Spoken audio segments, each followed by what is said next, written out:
So I was just thinking we can get this up and running as a recording. And we're really fortunate because we have at the PSC a really incredible and vibrant legislative team. Some of you already know Bettina Damiani. Bettina, do you want to wave? Who's our legislative director with an amazing tapestry behind her, and Tiffany Brown, who's our legislative coordinator. Hey, Tiffany. And we're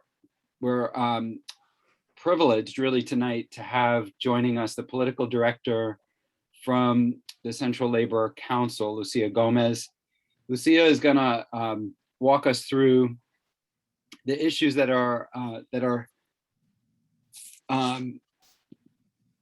under discussion for the ballot initiatives, and I believe there are 5 of those. And the redistricting is really fascinating. At the end of last month, I had an opportunity to hear Lucia present at the Central Labor Council about redistricting, and the stakes are really, really interesting, and they're pretty high when it comes to, especially to organized labor. Especially in the Senate, the lines could potentially be redrawn in a pretty dramatic way. So Lucia, it's really good to have you with us tonight. So I'll just kick it over to you. Thanks for being here and for helping us to understand these changes. Sounds good. Thank you so much for having me. And thank you. You have a great legislative team, and I know they keep me busy, so that's always a good thing.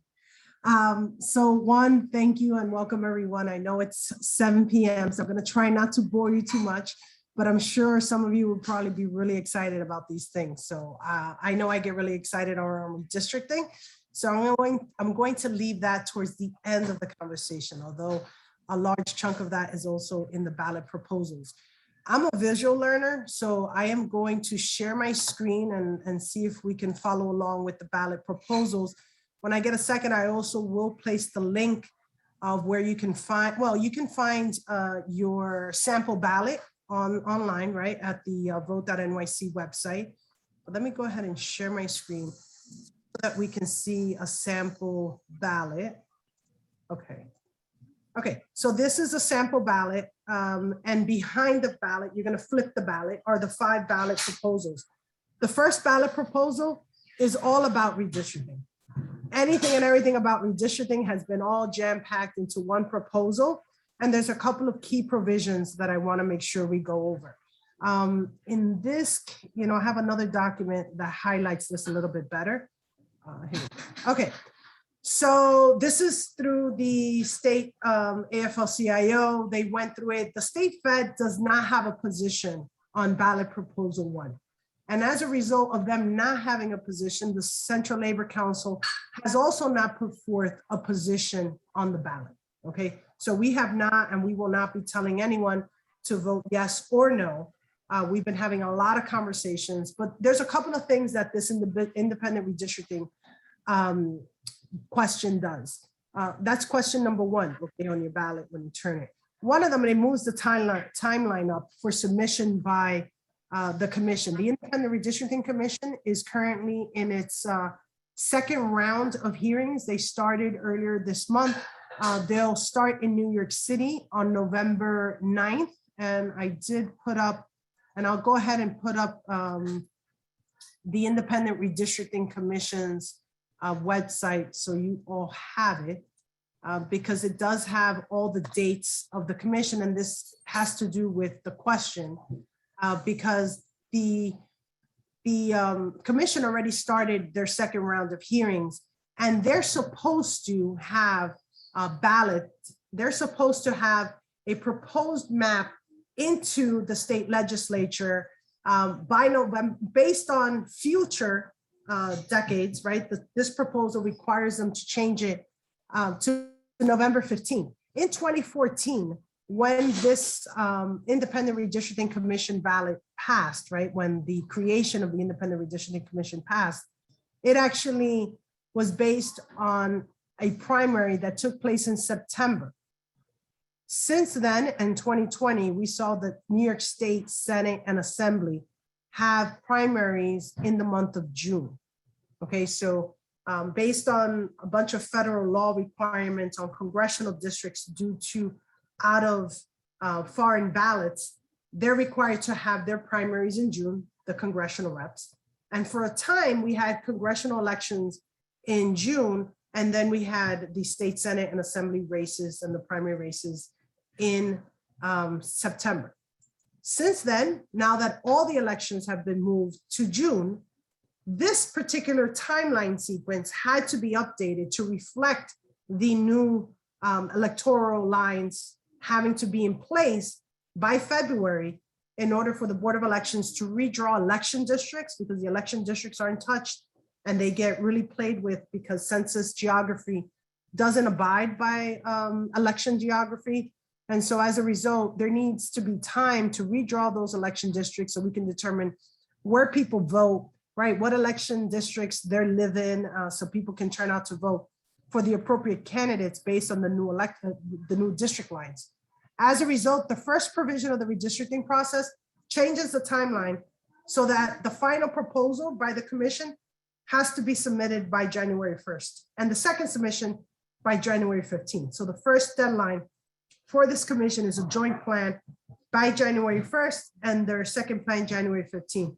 The dates were originally January 15th for the first and February 28th for the second. And so all of this has in fact shifted. So this particular point within that one question is critical for the simple process of passing the new lines.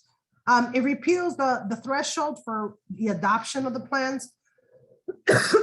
In 2014, when they passed, when they actually passed the creation of this independent redistricting commission and a bunch of provisions, the Senate majority at that time was a combination of Republicans and the IDC members, the Democratic members. They created a supermajority. They believed that, Republicans at that time believed that they were going to control the House, that would control the Senate. And as a result, they created a majority to make it almost impossible for Dems to be able to have any kind of control or say around the drawing of the Senate lines. Let's just be clear, the Republicans that have been in control of the state Senate redistricting process for well over, I think it was more than half a decade, since the 50s. And since then, they have in fact controlled the entire process. This is the first time the Dems control the redistricting process. And so the higher vote threshold makes it a simple majority. They actually don't make it a simple majority of just 50+1. They actually make it 60%. So it goes from a 2/3 to a 60%, just lowering it slightly. But in the end, the Democrats still have the supermajority currently, and it wouldn't impact the current control of the process. It caps the number of state senators. There's a very complicated process in the in the New York Constitution that has a mathematical formula for being able to make the state Senate larger or smaller, depending on what they choose to do every decade. And so in the last couple of years, the state Senate majority has been manipulating the number of state Senate seats to kind of like move the goalposts away from Democrats being able to control the state Senate. It's just been partisan politics at its best, where, it used to be 59 state senators, then it went to 61, 62, where they finally landed at 63 state senators. The existing control, the majority is in the Democrats' hands, and they've tied their hands and said, let's just put it in the Constitution that the number of state senators in the state of New York will be 63. Not a moving post, not a moving number, where, you never know what the total number of state senators is going to be based on the decennial census or post redistricting. And so it makes it really definitive that it will be 63 state senators. The other component is currently a practice that's already in place based on legislation, which is that prison populations, those individuals incarcerated in prisons that are state prisons, serving state terms, serving not just, awaiting sentencing, but those living out their sentence, will actually be counted in their previous known address for redistricting, not in the address of that prison. And the reason why it does that is for obvious reasons. If your term ends in the mid-decade, you're returning back to whether it's your prior place of residence or in the zip code or in the vicinity of that zip code. And that's typically what they found. In 2010, there was a bill that was passed by then Senator Schneiderman that fixed that into state law, but did not put that as a requirement of redistricting in the state constitution. And so this provision puts it in the state constitution. The other piece is the ballot provision on block on border. Block on border is a technical redistricting process that prohibits certain cities and towns from being split multiple times. It's currently been eliminated for the state assembly. They never did it for the state senate because it was in the city of New York, we have boroughs, right? So it creates an entire borough will have a block on border, not allowing us to go into Westchester or not allowing us to go into other places. And so outside of the city, it's really where it does its impact, where, outside of New York City, Long Island and upstate have towns that have been kept whole, while you have parts of New York City neighborhoods that are split in 3 or 4 places. And so because neighborhood boundaries do not have the same block on border protection as cities like New Rochelle or, Yonkers, the state Senate lines are somewhat protected from giving New York City more of their share of Senate districts. And so this would eliminate that block on border provision for the drawing of district lines. All right, so that is just ballot provision 1, okay?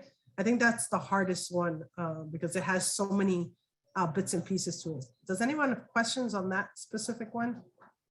Happy to take them. And the majority of the folks are supporting this. There have been 2, I believe it's Citizen Union and the League of Women Voters that have taken a stance in opposition to this question, specifically citing that, this wasn't the original intent of the 2014 drafting of the piece that created the Independent Redistricting Commission.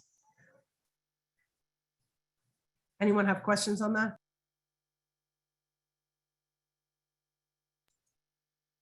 Okay, so the next 2 ballot questions, question number 2, this is the one on clean air, clean water. I feel like this one's really simple. This is, they want to make sure that it's in the US Constitution, giving everyone the right to have clean air, clean water, and a healthful environment.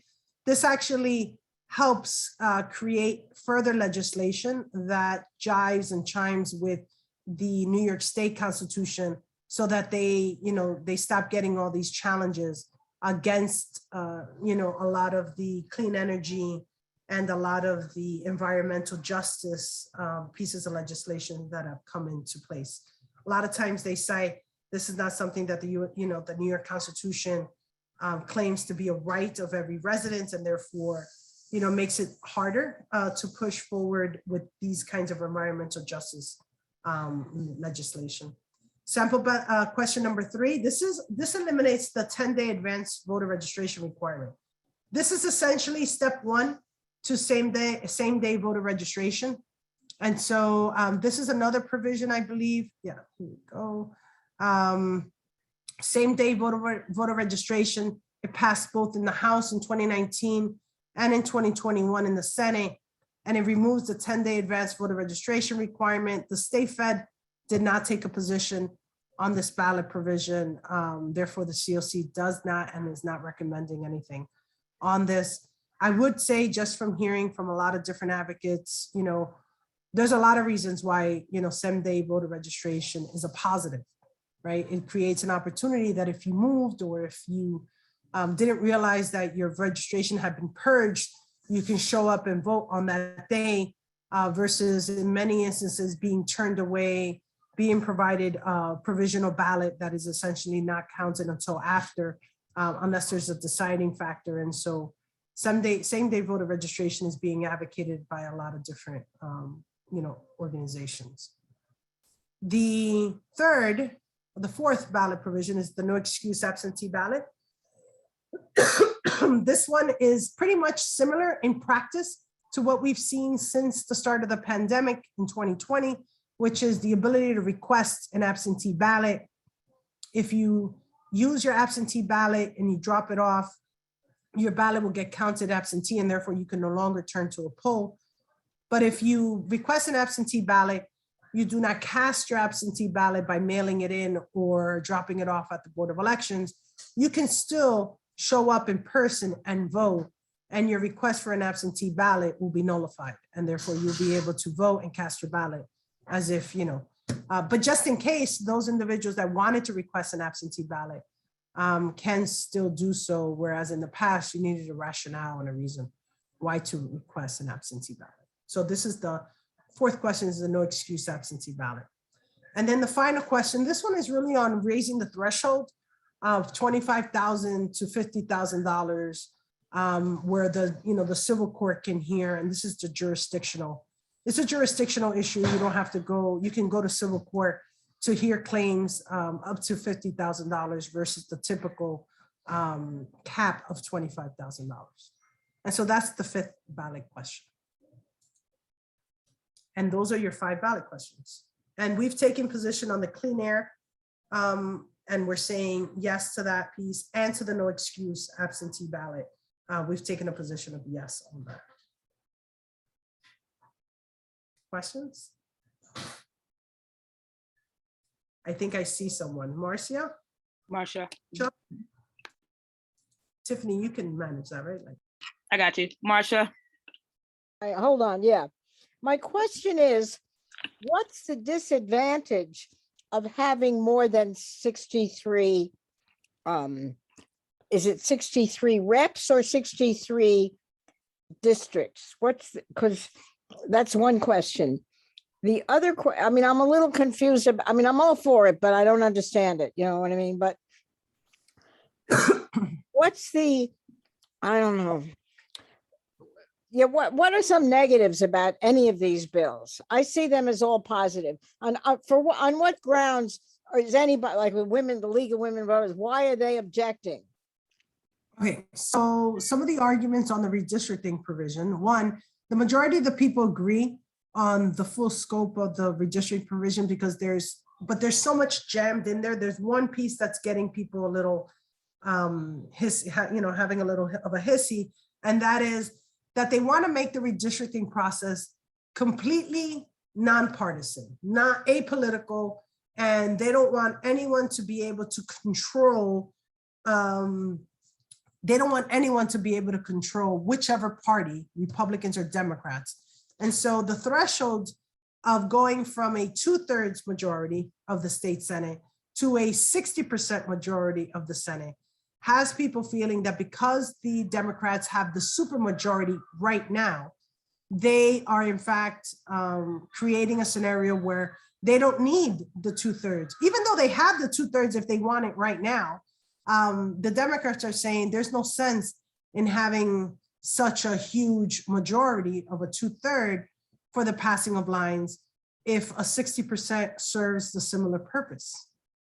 And so the complaint is from the League of Women Voters and Citizen Union is that when they pushed and negotiated the terms of the 2014 ballot, the one on the creation of the Independent Redistricting Commission, their intent of a 2/3 supposedly was to make sure that it was nonpartisan. But a lot of us that were involved in the discussions around the creation, we knew that at that time, 2/3 was created by the Republicans and the IDC members. And so them collectively were trying to, be able to come together to vote against the plans, even though the Democrats at that time could have had enough to block the implementation of plans if they didn't have the majority now in 2020. But in 2021, they have the supermajority. So this is more of a hypothetical and a theoretical for 2030, because it's not something that's necessarily going to impact today. That's the negative on that. The other one is on the 63. I kind of feel like the Democrats specifically are giving into this one they themselves are, they can move the ball, the goalposts themselves against against Republicans by increasing the number of Democratic seats in the city, and by increasing, remember in the past, Republicans knew that based on census data, they couldn't shortchange the city because our Democrat numbers were too high. So they had to increase the number of state Senate seats in order to allow districts to be larger to take in more population. That's just, why they did it, in order for us to get our fair share, and them still have the majority seats outside of the city where they had no real control. So the Democrats doing this right now, even though the state essentially is getting more blue, just, for a lot of folks that are watching it, it's just them just saying, it's fine. We have to do our job and take control of the majority. We don't need to change the rules of the game by changing the numbers of state senators. I don't know if does that do anything negative? I don't think so. I think 63 is probably enough state senators. It's proportional, so they all have to be even. I can't see us getting more state senators. I'd like less electeds and more representation, right? It's just, I don't see the negative on that one.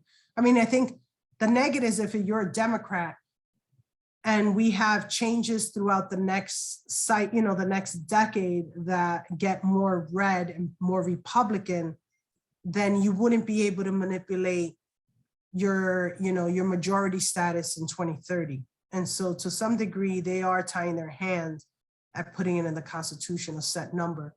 They don't want to use the mathematical formula to shift the power. That's how I interpret it. Shauna? Yeah, hi, thanks. Sorry I'm not on camera tonight. I would like to hear more discussion about the 10-day voting. Historically, Lucia, I know that recently a lot of states have been putting in obstacles to voting across the country, but historically, like in the last 50 years, has 10 days been standard in most states? It seems sort of reasonable to me for such a serious thing that people to have 10 days, which is a short time, doesn't seem unreasonable to make people prepare. And yet I know that the whole liberal movement is to get rid of the 10 days, get rid of the 10 days. When did 10 days come into being and how widespread is it? And why does it suddenly seem like such a horrible thing?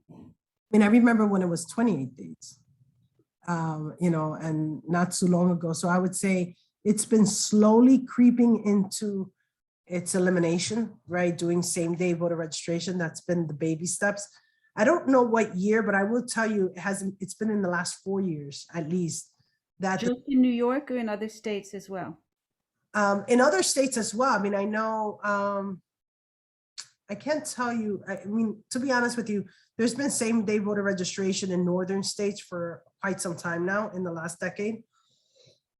I would need to check. I can't tell you. I know, the elections. I don't even think New Jersey is yet to be same day voter registration. We do have same day party registration, which is different. But no, I can't tell you what other states are doing as of yet on that. I know everyone's moving towards the elimination of these kinds of what they consider to be restrictive barriers to registration, but 10-day has been in place in the last 4 years. Obviously the arguments, for eliminating the process is, if I want to vote in a given election, I should be, as a citizen with all the other criteria, I should be able to vote regardless of, administration proposals, in terms of timelines. But I can't tell you that I've heard a lot of the unions that that I've heard on the call have have different rationales for why not to see this as a favorable thing. And it's more about, the winning of elections. They don't want people who, it's about kind of controlling the outcomes of a race. It's very difficult to know the outcome of a race if you're going to have a flood of new registered voters on election day. and you wouldn't be able to, get your message out and be able to navigate those waters. A lot of civic engagement groups want same-day voter registration because it takes that long to convince someone to turn out to vote, right? And so, yeah, those are some of the conversations that are being had. Thank you. No. You can just use your Zoom hand and I'll call on if you have additional questions about the ballot proposals. And I'll just also note that the EC over the weekend did recommend to vote yes on all of the ballot initiatives. So just raise your Zoom hand if you have any additional questions. And if not, we'll go into the redistricting portion. And I saw that Nancy posted on causes position. So yes, 1, 3, and 4, Make the Road actions, New York Civic Engagement Table, they've all put together a vote yes on those provisions. Kind of touting again the good government response to getting people engaged in the political process. Okay, so the following is my favorite topic in the whole wide world. Okay, thank you, Nancy. 16 other states, got it. Redistricting. So we can talk a little bit or a lot, depending on how much folks want to hear about the process, but let me share. So this is the New York State Independent Redistricting Commission, as folks could have interpreted from the ballot question 1 on independent redistricting. There is this commission that was created in 2014, and after the decennial census, we go into a process of reapportioning congressional seats. So we know that after the 2020 census, New York City, or more like New York State, lost 1 full congressional district, right? So we went from 27 representatives that we have right now, and by next year's elections, we will only be able to vote in 26 congressional representatives. That is basically because other states, we have a total number of seats in the House is 435, and those 435 seats get reapportioned after the 2020 census based on population. Well, New York State, based on its population, got 26 of those seats. Florida gained 2. I believe Texas gained 1, and so forth. There's a couple others that lost and gained. And so in that little game, New York State has been losing 2 since the 1950s. We've been losing 2 congressional seats. This cycle, we lost 1. And that's actually due to about 850,000 new people in the city of New York. So applause to everyone who participated in the census. We could have not lost the second. By 88 people. So had 88 additional people filled out the census, we wouldn't have lost the second. We wouldn't have lost the first congressional seat. And we've been losing 2 since the 50s. So imagine that. We made a gain though. We didn't lose 2, we only lost 1. And at 26, that means a huge population shift. If you go onto the website, this is something that I look at every single day, I will admit. And you can see, and this is just redistricting and you, so I'll place it on here so everyone can see. The redistricting and you website is something by CUNY Graduate Center, and it gives folks an opportunity to actually take a look at their district boundaries. Now, redistricting is both a political and a technical process of just, growing or moving lines literally into other spaces in the nearby area. So if I want to adjust for these populations, I would move this eastern line, and literally this is how I talk when I draw lines. I would move this eastern boundary line, and I would say, let's move this line in Bloomingdale neighborhood from West 100th Street. Let's move it over. Let's move it south to about 98th Street. And as you do that, you pick up population, or if you take it away, you decrease population. So imagine that throughout the entire state in Congress, you have to come within 1 person in identical size, 1 district over the other.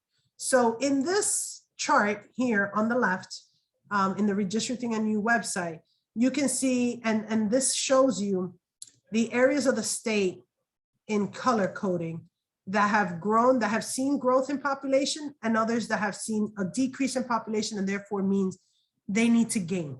Now, for the most part, every district in the city almost has to gain some, right? Because when you shrink the number of your representatives and you have 850,000 more people than you had in 2012, but one less person, well, the size of the district is going to have to grow. So the ideal size of a congressional seat now is 776,961, I want to say. Yeah, there you go, 971. So congressional districts 26, the average district size per congressional seat needs to be 776,971. That means District 13 needs to be 776,971. District 14 needs to be 776,971 or 970.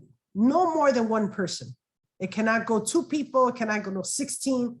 So you could only imagine the puzzle pieces have to be put in together where the total adds up almost evenly per congressional seat.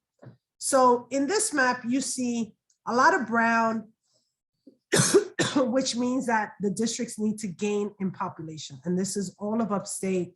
As you can see, all of upstate needs to gain in population. That basically means that they're going to have to grab from each other and push south into New York City. If you were to start north, if you start south, and if you start on the eastern border, which is Long Island, you need to grab, and this district, I believe, is about 30,000, let's see, 36,652 people that it needs in order to be even to the next district and to the next district and to the next district, right? So there is a large process that is underway to balance out these populations. The Independent Redistricting Commission, and I'll place this, created a special portal. And by the way, I've been having a lot of different conversations with folks in other states. So if anyone's interested in Florida, that's a different hot mess. This is the New York portal for the Redistricting NU. And this one allows you to view the maps currently being proposed by the New York Independent Redistricting Commission.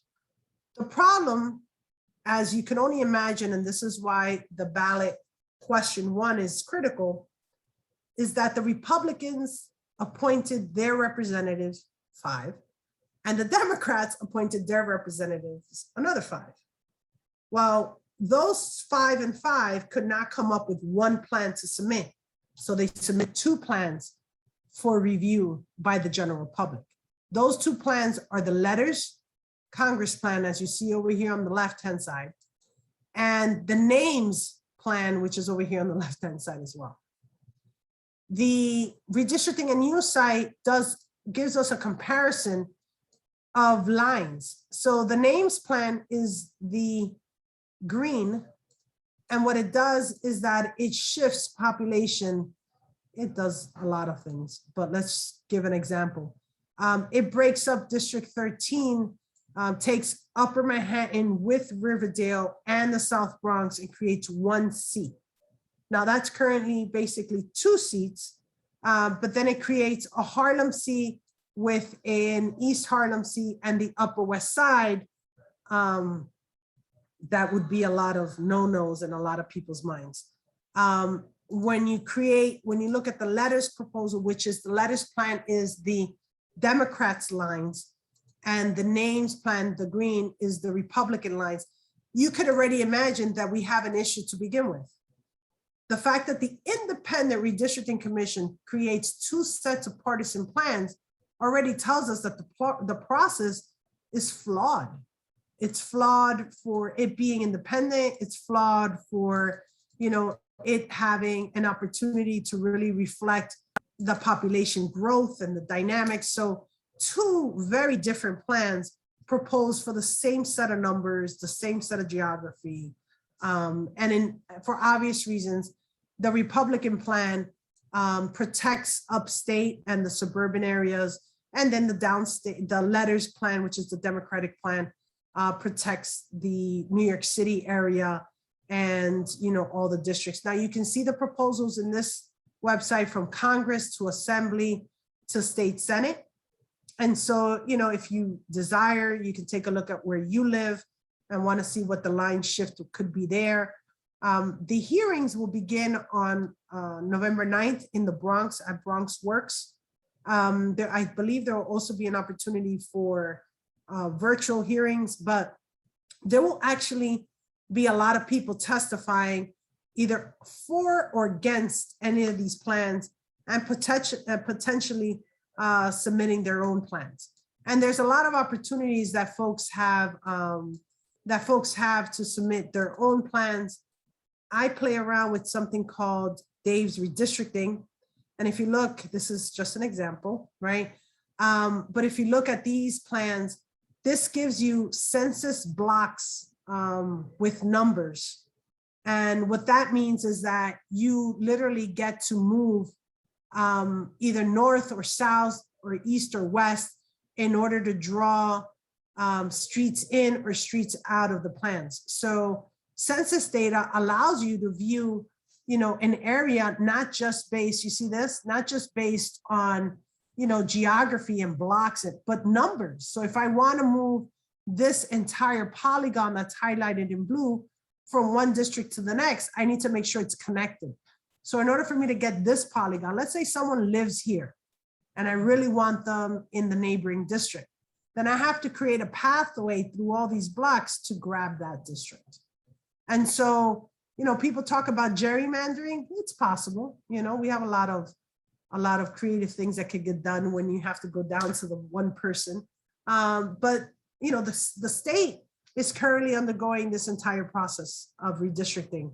And, you know, I've been working with a lot of our affiliates just to have their members know that it could have an impact. I mean, paying attention to who your allies are in the state Senate, in the state Assembly, in Congress, who your strongest political allies are, and finding out and giving them a call. My recommendation to all my affiliates is call them, ask them, you know, is there anything that could be helpful if, you know, our unions know that they have member density in a particular part of the city, and you want to make sure that those members are able to vote collectively and have a real say, then you hear people testify, you know, this area, I've been living here for 25 years. It's grown tremendously in this way. You know, the western boundary of my district is disconnected, yet we work collectively on similar issues in order to fight back, you know, street deaths or, you know, the closure of a hospital or, you know, a fire station. So there's all kinds of ways that folks have highlighted at hearings, things that impact them, that if they were together in the same district, you know, circumstances would be different, issues, public policy, or even just fighting for Central Park, for example. Central Park is split up in 4 different districts, and the Friends of Central Park love that. They want to be kept that way because that means that different legislators advocate for resources for the park and for different chunks of the park that their residents use. And so it's just an example that there are a lot of different political interests, but it's also geographic. And then there's legal interests. Based of the Federal Voting Rights Act protects language and, well, really protects minority communities, Black, Latino, and Asian, from being negatively impacted by the redrawing of lines that would discriminate and not give them a right to elect candidates of their choice. And so there are a number of districts in the state of New York that, because they've been able to elect people of color, they're protected under the Voting Rights Act. And so you have organizations like the NAACP Legal Defense Fund, the Center for Law and Social Justice, and Medgar Evers. You have Latino Justice, the Puerto Rican Legal Defense Fund, and the Asian American Legal Defense Fund, working in tandem to produce district lines that they feel protect communities of color and the existing electeds that represent those communities. So there's a lot of different interests at play. We recommend that if there is, sometimes our different political groups within our labor unions have borough clubs. Sometimes they even break down into neighborhoods. So I know like DC 37 has the Co-op City Club, and they have a South Bronx Club. And so, sometimes those borough-wide clubs know the politics so deeply in their areas that they notice that their political influence could be diluted if they were broken up into too many ways, right? Sometimes housing locations or high rises, because of their density, because they're, you move one block and you take in 2,000 people, extremely easy. Unlike parts of Queens where you move 3 blocks and you only take in 600 people because they're homeowners, the politics are different and the impact is different as a result of the way in which you draw. And so there is a lot of discussion because we're eliminating 26, we're eliminating 1 whole congressional rep about what's gonna happen with AOC and potentially Bowman. Just looking now and thinking about, I drew some congressional lines this weekend just for fun to see what's gonna happen. And it's very difficult to protect sitting incumbents that have long-standing or folks like Jeffries, right? That's the leader of the delegation. People are gonna Jeffries is gonna protect Jeffries, and I'm sure Carl Hastie and the Senate Majority Leader are gonna protect the leader of the delegation that's in Central Brooklyn. Meeks, which is an old-time congressperson who has in fact gained about 1,800 people in the Southeast Queens and Nassau County border, is going to allege that he has some seniority and therefore he needs to be protected. Our newest members of Congress, AOC and Bowman, don't have the same protections. And therefore, we may need to borrow population in the Bronx in order to be able to even create a district where AOC is somewhat protected. And so this is where race and ethnicity kicks in, and different interests help protect different seats from being able to elect. Who makes the decision? Right now, the Independent Redistricting Commission, the process is the Independent Redistricting Commission is supposed to submit, it's the legislature that makes the decision. There were so many ways that they tried to make it truly independent, but one, the legislature appointed the members of the Independent Redistricting Commission, and then the Independent Redistricting Commission had to appoint members, have to present their final plans to the legislature for approval. So in the end, the electeds passed their own plans for them to be elected. And so the Independent Redistricting Commission is not independent. This is why it's so it's not independent. And the legislature in the last couple of decades, at least this is my 3rd decade doing redistricting. In the last 3 decades, the courts have drawn the congressional plans because the Senate drew their plans and the Assembly drew their plans, and they never had enough time to draw the congressional plans because there was never an agreement from the senators and the Assembly. But that's also because the Senate was controlled by Republicans and the Democrats controlled the Assembly. So this time around, we're hoping they're going to come to some kind of agreement for the congressional delegation. But so far, what the Independent Redistricting Commission has produced has been junk. And so I foresee the legislature drawing their own plans and having a version, not even put forth to the general public for comment, just put forth for a vote so they can vote on them by January 15th. So that's your process. Lucy, I have a question for you. So in Queens, I think the Black population, they lost population, people moved or whatever the case may be. But we also seen that other races and cultures have increased. So how does that impact just redistricting? Because you mentioned Meeks and I'm in Meeks district, so I'm curious to know that. So in the last couple of rounds of the hearing process, we've heard from Richmond Hill, Asian community wanting to be kept together, believe Northern Ozone Park if I'm correct, it kind of goes Woodhaven. Let me see if I can share that. Because that does have an impact.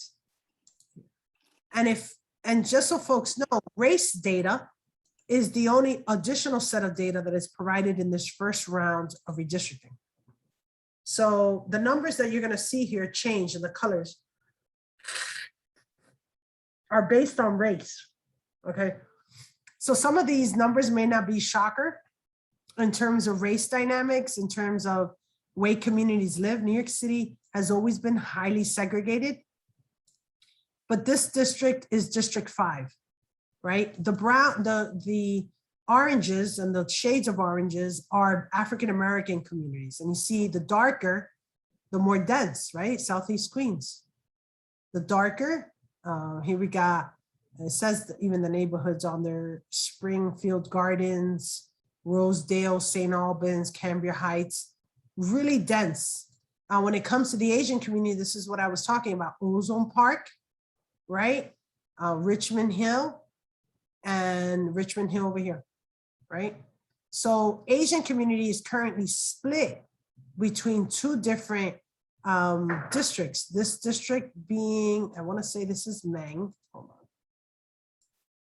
Yeah, this is Grace Meng, the northern district, right? Mostly Flushing and part of Elmhurst going into Elmhurst over here. You see Elmhurst and Woodside. Elmhurst, you see the pink? That splits a community that is an Asian community. Now, are they two separate communities? Are they one community? You know, these are all questions. But I know that what we've been hearing is the desire to keep these communities whole. And so that's going to cause a little bit of a conundrum, I think, you know, because this district, Grace Meng has to gain 1,000 people, 7,000 people, I'm sorry, she's below 7,000 people, she has to gain. Which way does she go? Does she go south to pick up this area here? And this border goes into Nassau. This is Kathleen Rice. And up north is currently the district of Tom Swazi that goes from what they call the North Shore of Long Island across to pick up some pieces of Queens. And so, yes, there are a lot of questions happening around this area here. The other one is the Asian community's growth in the Bay Ridge, Borough Park area, Bensonhurst. That's also new. This is Sunset Park, right? But there's a Chinatown in Sunset Park. And so that district is currently drawn into the Nitty of Alaskasy, because I believe I said, you know, it's the only, I may have said this to you guys, it's the only district that currently legally has to be kept together between Chinatown, Sunset Park, I'm sorry, Chinatown's Manhattan, and the Chinatown in Sunset Park. Legally, they're supposed to be kept together. And so because this was a district in 1993 that was created to allow the Latino community to elect a candidate of their choice, this was the Nitty of Alaskasy. It currently runs from Woodside, not Woodside, Woodhaven, over here, all the way. It takes in a piece of Ridgewood. It goes Bushwick, and then it goes into south side of Williamsburg, into the Lower East Side, down Red Hook, and into Sunset Park. So that's another area that's being discussed. Obviously, you know, the other, and this is Bowman's seat. If you look at Bowman's district, it takes in the majority of the district is in Westchester. The part of you know, and Bowman's African-American, the part of Bowman's seat that is extremely important to him is because of the race aspect of the district being solidly Dem, being supportive of Bowman, is everything in Co-op City, Eastchester, Wakefield, and then all of Mount Vernon. So removing, you know, this portion here, which is, you know, the Bronx portion from Bowman's district, and just having them go up to take Mount Vernon, potentially all of Yonkers, is not really helpful to them. But it creates a difficulty for AOC because where does she grow, right? If she has to grow, oops, sorry. If she has to grow, I have a COVID puppy who wants to play right now and likes to move my mouse. Okay, so if, and this is District 14, right? This is AOC seat. If Bowman needs to pick up and AOC is below average 26,000 people, well, which way do we take her? Because Congressman Richie Torres, who's also a young member, is wholly contained within the Bronx, and he needs 9,000 people. So they can't take from each other, right? The one person that did grow is the two that did grow are Nadler and Maloney. Maloney has 34,000 people to give, as does Nadler, 26,000 people to give. And so the Upper West Side and the Upper West Side are happy to give away people, but the people that they're giving away surround districts that don't want those people in their districts. You have Congressman Adriano Espaillat in Upper Manhattan and the Northwest Bronx. You have Congresswoman Maloney surrounded by AOC and Grace Meng and Congresswoman Nydia Velasquez. You have Nadler going from Upper West Side and going straight down the West Side Highway to go into Bensonhurst and Bay Ridge to take people. That's a far, far commute, to say. So there's a lot to be said about this process in the next couple of weeks. And remember, this is in the middle of the holidays too, right? Like legislature barely goes in, up until May because of the change of the process of elections in June. Now we're talking about November, December. Plans have to be ready.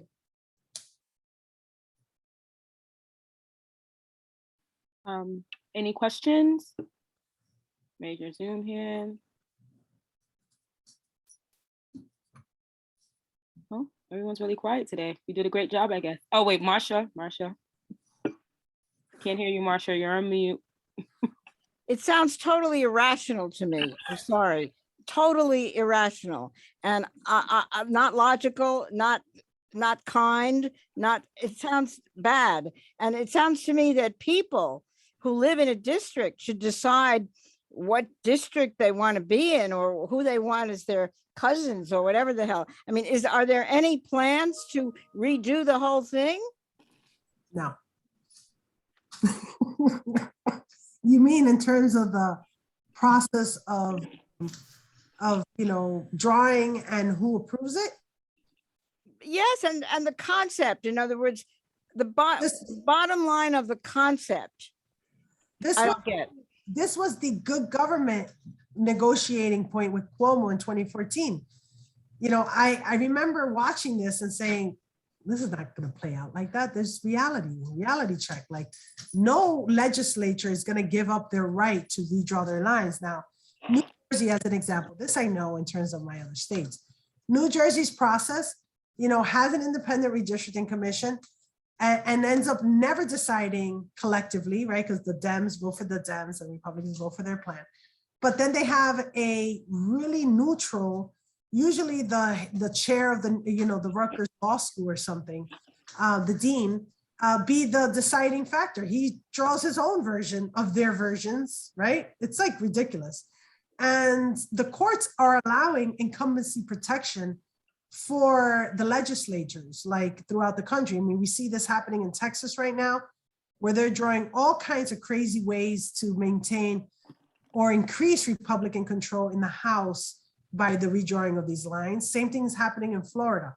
There's barely any kind of public participation, and no one believes that the Supreme Court at any given point is going to change that process in general. So yeah, this is not the worst process, but it is pretty bad. And it's not going to change. There's no time to change it now. Bettina? So first of all, thank you very much. I'm now going down the rabbit hole of these maps. But I think maybe you just answered my question, which is, what do we tell our members? What do we tell our friends and colleagues? They're hearing coming up. And I, want Well, to be this point, this, like, is there a point we should try and get across? Maybe it's just what you were saying, which is this process really is inadequate. And maybe that's what we say, but I feel like maybe a little more would be helpful. So any suggestions to be- on how to get that going?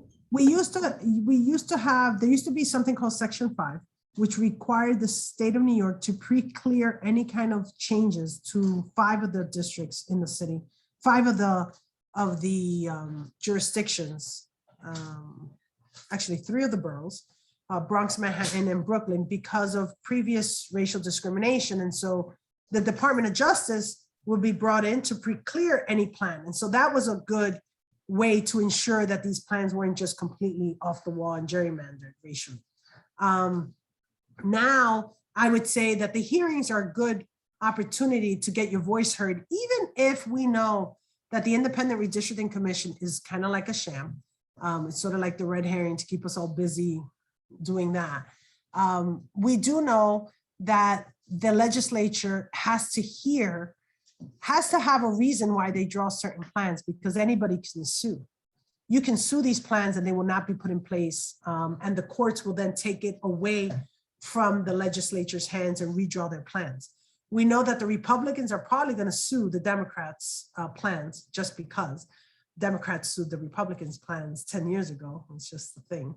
And so this process is beyond over, but having your voices heard at the hearings are extremely critical, because it allows like real communities to say what they believe to be the way in which they would be most protected and represented. The legislature has to hear that and has to create lines that, can't justify everyone, because if I were to hear everyone's on this call's way to protect their neighborhood, it all conflicts. Latinos' way to protect their neighborhoods, Blacks' ways to protect their name, Asian, we all live on top of each other. So there's always, conflicting views on what's a protection.